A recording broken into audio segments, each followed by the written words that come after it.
Hey, Dr. Romano, don't you ever take a break? Never take a break. Let's go over a really great problem. I think you're going to enjoy it. It's going to have three parts to it. I want the name, I want the stereochemistry, and then the real hard part is put it into Newman. Let's have a look.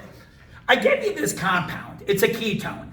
This being carbon 1, 2, 3, and then there's two other ones which makes 5. The ketone is at number 2. The phenyl is at number 3. So we would get 3 phenyl, 2 pentanoin. Now to do the stereochemistry, this is a chiral carbon.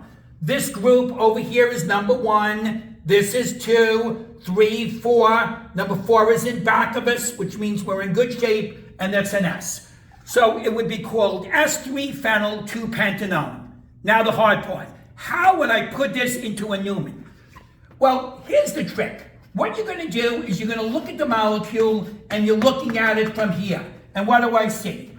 I see going up, I see a double bond O, and I see a CH3. Now, here's where it gets a little bit tricky. Now, going up is an ethyl. So I put in ethyl here like this. There's the ethyl.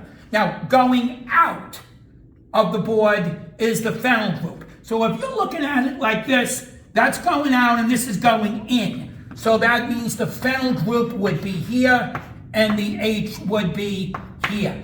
So if we made it a little more staggered, I would write it just a little bit neater. I would have this like this, the CH3.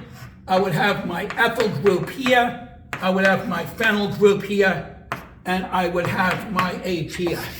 And that's how I would put that into a Newman. You ordinarily don't see that in undergraduate work, but I thought it's a good little practice that indeed you could put an aldehyde or a ketone into a Newman form.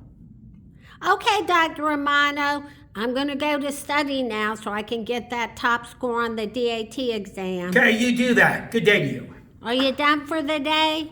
No. Good day to you, sir.